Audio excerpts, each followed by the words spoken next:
All right, welcome back. 9:40 is the time. AwesomeCon kicks off in D.C. today, and it's transporting a living legend right here to our galaxy. I'm talking about the one and only Billie DEE Williams.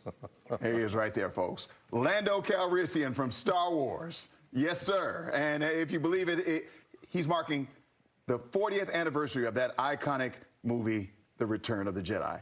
So, from a galaxy far away to right here in our studio, Billie DEE Williams, the legend, the icon, right here in Washington, D.C. Good morning to you, sir. It is indeed a pleasure. It is indeed a pleasure. So, you're here for AwesomeCon. Thank you very much for spending time with us this morning. So, tell me about coming to AwesomeCon. It's back in D.C. this time, and you're a part of it. Well, I just got back. I was in 2 weeks ago. I was in Dusseldorf doing a Comic-Con, and then they got me doing this AwesomeCon right here in D.C. Now, when you show up to these, I mean, what is that like for you? Are people just all over you, and they're like, "Oh, you're Lando Calrissian, and you're Billie DEE Williams. You're that guy."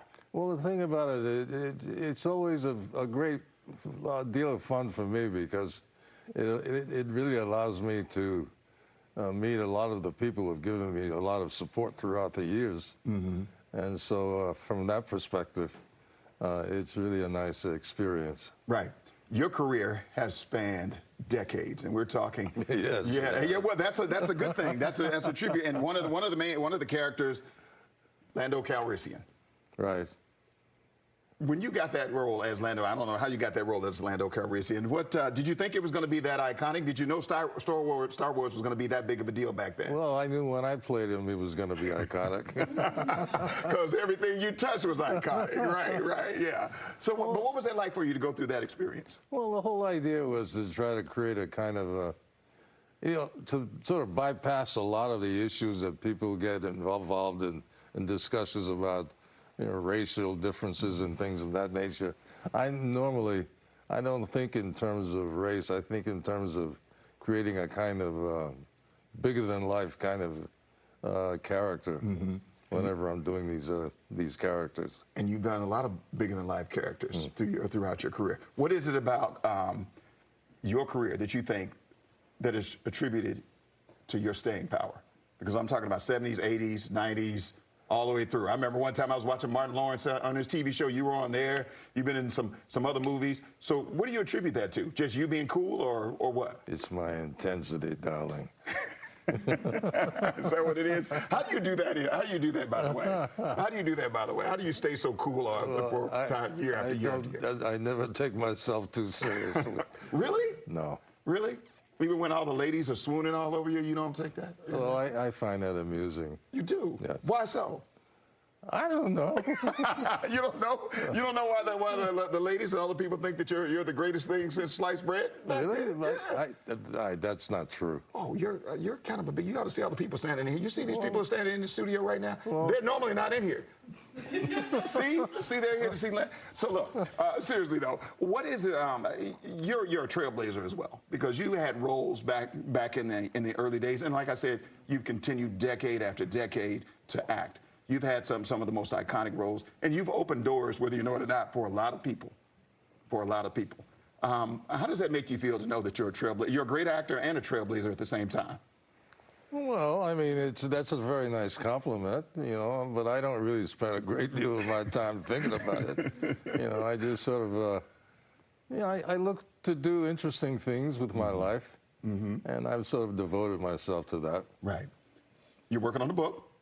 Yeah. Tell me a little bit about that. What Have We Here? That's the name of it? Portraits of My Life. That's a great title. Yeah. That's a great title. What Have You Here is from a line I had in Return of the Jedi with Princess Leia. Right. What have we here?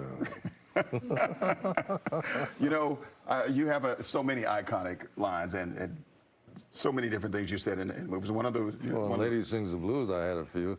You had a few. Yeah. Is that the "Do you want my arm to fall off"? Yes. Do you want my arm to fall off? See, I love that line. I say that all the time around here. People are like, "What's wrong with you?"